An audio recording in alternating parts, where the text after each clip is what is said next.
আসসালামু আলাইকুম। বাংলাদেশের পররাষ্ট্র মন্ত্রণালয় বিদেশে তার দূতাবাসে কাদেরকে নিয়োগ করবে, কাদেরকে নিয়োগ করবে না, এই সংক্রান্ত কি কোনো নীতিমালা আছে? আমার ধারণা নেই। বিপদ হচ্ছে দুইটা। একটা হচ্ছে যে এমন সব নিয়োগ দেয়া হচ্ছে যেগুলি একেবারেই খেয়াল খুশি মতন, এমন সব নিয়োগ দেওয়া হচ্ছে যেগুলি পুরোপুরি হচ্ছে রাজনৈতিক সিদ্ধান্তে। এখানে পেশাদারিত্বের কোনো বিষয় নেই। আর এর ফলে বিদেশে যাদেরকে নিয়োগ দেওয়া হয় বিপুল পরিমাণ রাষ্ট্রের টাকা সেখানে চলে যাচ্ছে। তারা যোগ্য নাকি অযোগ্য কোনো কিছু বাছ বিচার নেই। যেমন বলি, আমাদের শাবান মাহমুদ, আমাদের সাংবাদিক, তাকে দিল্লিতে প্রেস মিনিস্টার করা হয়েছে। আচ্ছা, প্রেস মিনিস্টার পদে শাবান মাহমুদের নিয়োগ, তার চেয়েও কি ভালো সাংবাদিক ছিল কি ছিল না, এটা কি কোনো বিবেচনা করার বা পরীক্ষার কোনো ব্যবস্থা আছে? নেই। তারপরে চুক্তিভিত্তিতে নিয়োগ দেওয়া হয়েছে অনেক রাষ্ট্রদূত, যাদের বাতিল করা হচ্ছে এবং বলা হচ্ছে চলে আসার জন্য, যুক্তরাষ্ট্র সহ। কেন? চুক্তিভিত্তিক নিয়োগ তখনই হয় যার চাকরির মেয়াদ শেষ হয়ে যায়, তার মানে সে সরকারের আশীর্বাদ পুষ্ট। দুটি কারণে হতে পারে। একটা, সরকার মনে করতে পারে যে সে খুবই যোগ্য, সেই কারণে তার দরকারি ওই রকম পরিপূরক কেউ নাই, সুতরাং সেক্ষেত্রে দিতে পারে। আরেকটা দিতে পারে হচ্ছে অযোগ্য অথর্ব, কিন্তু সে দলীয় অনুগ্রহে পুষ্ট। আসলে বিবেচনাটা করা হয় শেষেরটা। সে রাজনৈতিকভাবে, দলীয়ভাবে, ব্যক্তিগতভাবে হচ্ছে অনুগ্রহভাজন, সেই কারণে তাকে নিয়োগ দেওয়া হয়। আর এই নিয়োগের ফলে রাষ্ট্রের কোনো লাভ হয় না। যেমন যুক্তরাষ্ট্র সহ যে 6টা দেশের নিয়োগ বাতিল করা হচ্ছে, খুব গুরুত্বপূর্ণ। বিগত 15 বছরে মধ্যে শেষের দিকে খেয়াল করেন যে যুক্তরাষ্ট্রের সঙ্গে বাংলাদেশের সম্পর্ক একেবারেই তলানিতে যে ঠেকেছে। সেখানে বাংলাদেশের পরিস্থিতি সম্পর্কে কি, এটার এবং যুক্তরাষ্ট্র কি ভাবছে, তাদের সঠিক প্রতিফলন ইমরান, যিনি ছিলেন মোহাম্মদ ইমরান, তিনি কি সঠিকভাবে বাংলাদেশের হাসিনা সরকারকে জানিয়েছে যে মার্কিন যুক্তরাষ্ট্র সাথে যেটা করা হচ্ছে বা তাদের যে মনোভাব, এই মনোভাবের বিপরীত যেই অবস্থানটা, সেই অবস্থানটা কোনোভাবে দেশের জন্য মঙ্গল না, এটা কি বলেছে? বলেনি।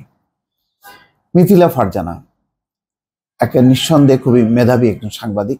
আমায় তার মতাদর্শ যাই হোক না কেন, আমি বলবো ভালো একজন সঞ্চালক। যদি সে দলীয় দোষে দুষ্ট না হতো তাহলে তার প্রতিভা শেষ ছিল না। যাই হোক, সেটাও হতে পারে সে তার একটা মতাদর্শ, কিন্তু শুধুমাত্র দলীয় মতাদর্শ, আওয়ামী লীগের সাথে সম্পর্ক, এই কারণেই যে কানাডার মতন একটা গুরুত্বপূর্ণ জায়গায় নিয়োগ, এটা কি যথার্থ? আমি মনে করি যথার্থ না। বরং সে যদি সাংবাদিকতায় থাকতো ভালো করতো, সে যদি আরো বস্তুনিষ্ঠ হতো আরো ভালো হতো। আরিফা রহমান রুমা জাতীয় বিশ্ববিদ্যালয়ের শিক্ষক, কি কারণে তাকে ওয়াশিংটনে নিয়োগ দেওয়া হলো আমি জানি না। তারপরে অপর্ণা পাল নাকি ঘোষ, জানি না সে কে, কোথা থেকে, কি কারণে তাকে কানাডায় নিয়োগ দেওয়া হলো জানি না।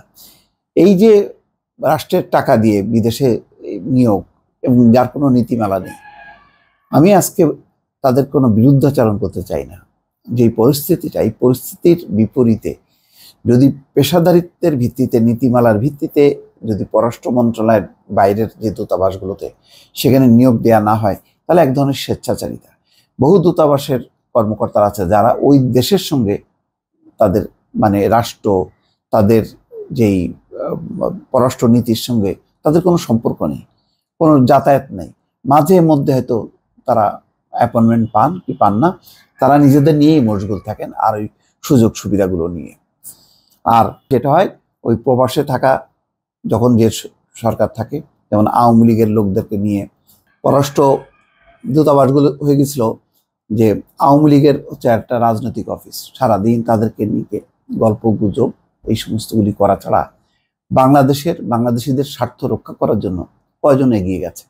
এই যে এত বড় একটা দণ্ড হয়ে গেল আন্দোলন করার কারণে, এই যে দুবাইয়ে, সেখানকার আমাদের যে দূতাবাস, আমাদের যে কাউন্সিল আছে তারা কি চেষ্টা করেছিল যে চেষ্টা করা যে না এরা আবেগের বশবর্তী হয়ে একটা ভুল কাজ করেছে, এদেরকে ক্ষমা করার জন্য সেই চেষ্টা করেছিল? করেনি। এখন করছে পরিবর্তিত রাজনৈতিক প্রেক্ষাপটে।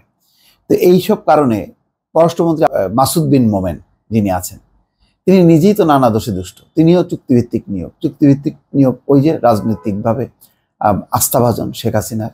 তিনি নির্বাচনের আগে দিল্লিতে বিভিন্ন দূতাবাসের কর্মকর্তাদেরকে বৈঠক ডেকেছিলেন, সেখানে বাংলাদেশ পরিস্থিতি নিয়ে ব্রিফ করেছিলেন। তার সঙ্গে ছিলেন হচ্ছে ভারতের পররাষ্ট্র দপ্তরের কর্মকর্তারা। কেন বাংলাদেশের নির্বাচন বৈঠক হবে দিল্লিতে কেন? এই জবাবটা কি মাসুদ বিন মোমেন দেবেন বা তার কাছে জানতে চাওয়া হয়েছে? তিনি কিন্তু এখনো বহাল আছেন। তো এই সব বিষয় নিয়ে তৌহিদ হোসেন, তার উপরে আমার নিঃসন্দেহে আস্থা আছে, কিন্তু একটা নীতিমালা হওয়া দরকার। এখন পুরনো এই সমস্ত মানে জঞ্জাল নিয়ে যদি আলোচনা করতে থাকি, এটা খুব একটা ভালো জিনিস না। তার থেকে শিক্ষাটা কি? তার থেকে শিক্ষা যদি এই হয় যে আবারও ওই সমস্ত জায়গাগুলোতে আরো কিছু জঞ্জাল মানে আমি নিয়োগ দেব, এটা ঠিক হবে না। বরং এখনই সময় দৃষ্টান্ত স্থাপন করা যে পেশাদারিত্বের ভিত্তিতে নিয়োগ হবে, যার মেধা যোগ্যতা আছে সেই নিয়োগ পাবে। দর্শক ভালো থাকবেন, আল্লাহ হাফেজ।